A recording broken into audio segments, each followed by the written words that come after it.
नाज़रीन, जाहिद गिशकोरी इस्लामाबाद से। आज इम्पॉर्टेंट स्टोरी है, वो है जनरल फैज़ के कोर्ट मार्शल के बारे में। उससे कई स्टोरीज़ मज़ीद डेवलप हो चुकी हैं और ये केस बड़ी अहमियत का हामिल है। पहले भी था, अब एक अगले नेक्स्ट स्टेज पे पहुंच चुका है। इस पर मैं तफसीलात आपको देना चाहूँगा। और दूसरी स्टोरी ये है कि साबिक army chief general Qamar Javed Bajwa बिल्कुल राब्ते में हैं मौजूदा chief of army staff general Asim Munir से। सैयद आसिम मुनीर, मेरे सोर्सेज बताते हैं, उन्होंने कांटेक्ट डेवलप किया है काफ़ी उनकी रहनुमाई के लिए, और मुख्तलिफ़ इश्यूज़ पर उनके कांटेक्ट हुए हैं जनरल बाजवा से।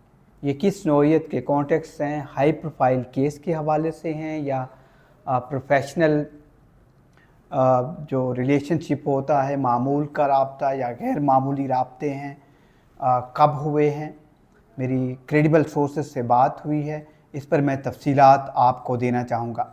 और ये बिल्कुल हसास ख़बर ज़रूर है, लेकिन इस पर कुछ मालूमात बहुत दिलचस्प हैं जो मैं आपसे शेयर करूँगा। और तीसरा, जो जनरल फैज़ का इस वक्त ट्रायल हो रहा है, इन्वेस्टिगेशन या समरी ऑफ एविडेंस या इस तरह की चीज़ें हो रही हैं, उसमें इमरान ख़ान जो कि साबिक वज़ीर आज़म हैं पाकिस्तान के, इनका कनेक्शन कैसे जुड़ा है? जनरल फैज़ के जो राब्ते हैं वो साबित हुए हैं इमरान ख़ान के साथ। इस पर क्या होने जा रहा है? क्या इमरान ख़ान का कोर्ट मार्शल होगा? इस पर भी एक अहम ख़बर है। और चौथा पॉइंट, क्या जनरल फैज़ पर किस तरह की समरी ऑफ एविडेंस, जो कि सबूतों, जो शवाहिद हैं या सबूत हैं, वो मुकम्मल कर लिए गए हैं, उन पर चार्ज क्या हैं? 3 चार्जेस हैं मुख्तलिफ, क्या हैं? इस पर मैं तफसील से बात करना चाहूँगा। अब आते हैं जो सबसे पहले इम्पॉर्टेंट स्टोरी है कि साबिक आर्मी चीफ मौजूदा चीफ ऑफ आर्मी स्टाफ के साथ राब्ते में हैं।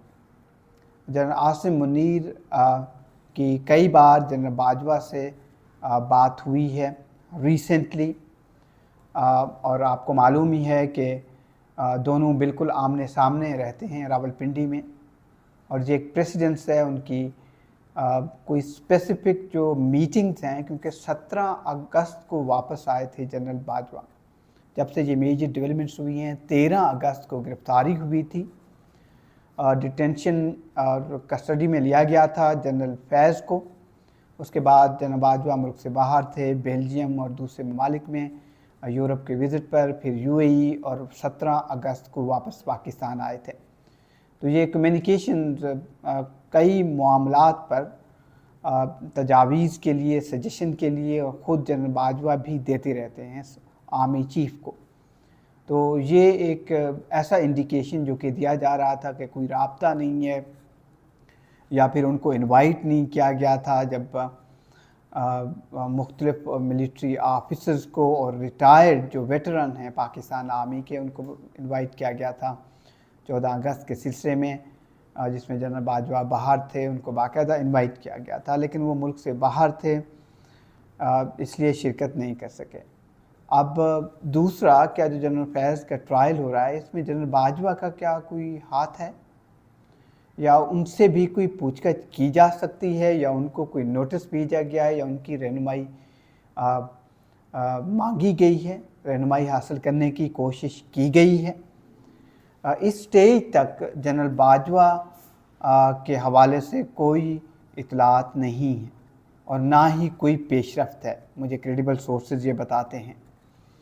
जबकि जनरल फैज़ की जो फोकस है इन्वेस्टिगेशन की, वो दो तो बहुत अहमियत के हामिल हैं। एक तो उनकी मुबैना सियासी मदाखलत, जो कि पोस्ट रिटायरमेंट, ये बहुत अहमियत का हामिल है, ये अंडर इन्वेस्टिगेशन है इस वक्त।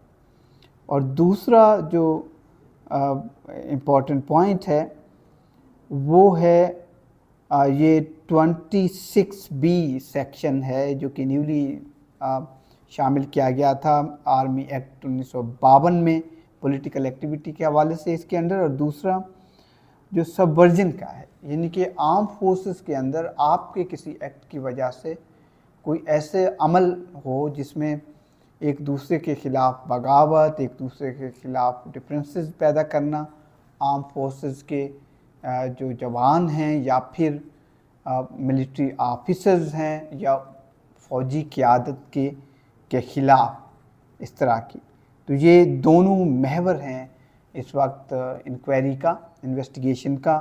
اور تیسرا پوائنٹ، کیونکہ جنرل فیض جو کہ بہت اہمیت کے حامل، اس کا 4 سال کا دورانیہ ہے جس کو سیل کیا گیا ہے 2017 سے 2021 تک کا، اور اس کے بعد ان کی پوسٹ ریٹائرمنٹ کا دورانیہ ہے جس کی انویسٹیگیشنز ہو رہی ہیں، اور یہ مبینہ ایسے لنک جو چاہے وہ الیکشن کمیشن آف پاکستان کے ساتھ ہوں یا پھر سابق وزیر اعظم عمران خان، اور اس میں جب وہ کاؤنٹر ٹیررزم کے ڈائریکٹر جنرل تھے اس وقت بھی براہ راست وزیر اعظم شاہد خاقان عباسی کو پہلے، اس کے بعد وزیر اعظم عمران خان کو وہ رپورٹ کرتے رہے اس 4 سال میں۔ اور یہ ISI وزیر اعظم کے انڈر آپریٹ کرتی ہے ڈائریکٹلی، یا تو وہ DG ISI کو کر رہے تھے، اس سے پہلے نوید مختار کو، لیفٹیننٹ جنرل ریٹائرڈ نوید مختار اس وقت جب DG ISI تھے، اور پھر وزیر اعظم کو۔ یہی ایک وجہ ہے کہ اس عمل کو دیکھا جا رہا ہے، اور اس کے لیے میری معلومات میں سابق DG ISI نوید مختار سے بھی رہنمائی حاصل کی گئی ہے اس ایشو پر۔ اور یہ عمل اس سٹیج پہ جب سمری آف ایویڈنسز ہو چکی ہے مکمل، جس میں وٹنسز بھی آئے ہیں اور چارج شیٹ جو ہے اس میں کراس ایگزامن کیا گیا ہے سامنے بٹھا کے جنرل فیض کو۔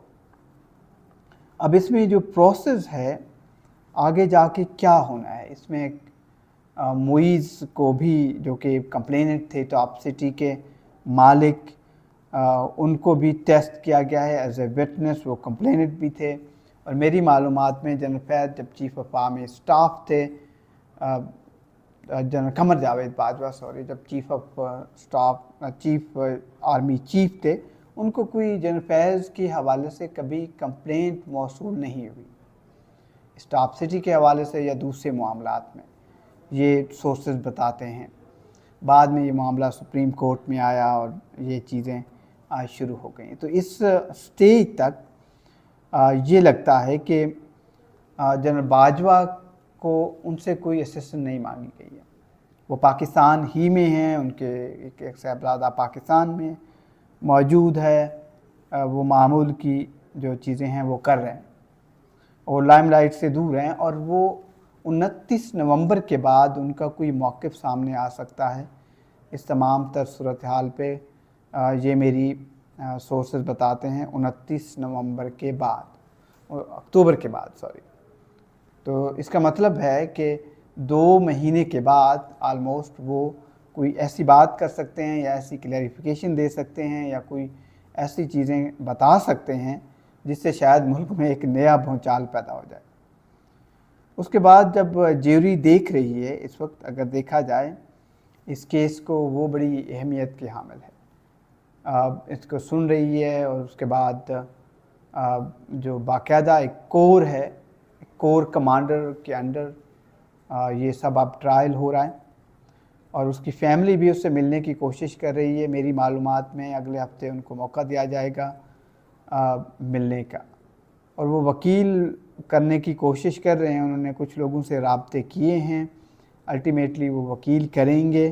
ابھی کوئی فائنل نام سامنے نہیں آیا کہ کون وکیل ہیں اس کیس میں، کیس کیونکہ بہت حساس نوعیت کا ہے اور انڈر ٹرائل ہے، اور ایسی کچھ وٹنسز نے جو اسٹیٹمنٹ دیے ہیں اس میں کون کون ہیں میرے پاس معلومات ہیں ان کی، لیکن کیونکہ یہ سب جوڈس ہے کیس اور ایک جیوری اس کو دیکھ رہی ہے ہائی لیول کی، وہ اس کیس کو सुन रही है, तो ज़्यादा मालूमात पब्लिक डोमेन में मैं नहीं दे सकता इस केस पर, क्योंकि ये बहुत अहमियत का हामिल है ये केस, और हो सकता है डिस्टर्ब हो, तो ऐसी मालूमात से अवॉइड कोशिश कर रहा हूँ कि मैं अवॉइड करूँ।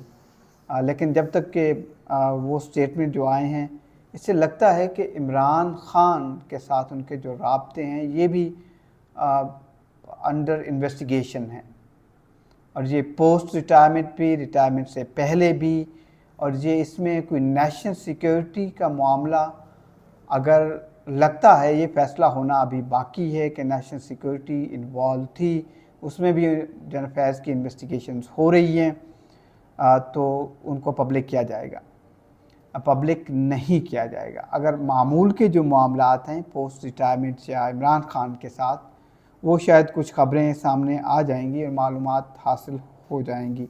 इस स्टेज पर ये चीज़ देखने की कोशिश की गई है। इसमें जो मुख्तलिफ़ नौइयत की चीज़ें हैं, अगर मैं आपके सामने उनको शेयर कर सकूं, तो वो बहुत ही दिलचस्प हैं, जिसमें जनरल फैज़ की फ़ैमिली के सोर्सेज ये बताते हैं कि उनके भाई बिल्कुल इस वक्त सीन से आउट हैं, और फैमिली मेम्बरान भी, कुछ को इन्वेस्टिगेशन भी उनकी जारी है, इंक्वायरी भी, और उनके जो ताल्लुक़दार भी थे। तो ये एक बड़ी अहमियत और बहुत हाई प्रोफाइल केस है। एविडेंस मौजूद है जो इस स्टेज पे बताया गया है, और मैं अगले वीलाग में आपको ये स्टोरी दूंगा कि ये कोर्ट मार्शल के स्टेज किस वक्त से शुरू हुआ था, कैसे हुआ, अब किस स्टेज पे खड़ा है, इसका तरीक़ाकार क्या है, ज्यूरी क्या देखेगी, पनिशमेंट का दौरानिया कितना हो सकता है, और क्या उनकी रिहाई भी हो सकती है, माफ़ी भी हो सकती है, चीफ़ ऑफ आर्मी स्टाफ का डोमेन क्या है। ये वो तमाम चीज़ें हैं जो अगली उसमें मैं देना चाहूँगा। लेकिन ये तमाम इन्फॉर्मेशन आज की डेवलपमेंट थी। अगली स्टोरी तक के लिए इजाज़त दीजिए। खुदा हाफ़िज़।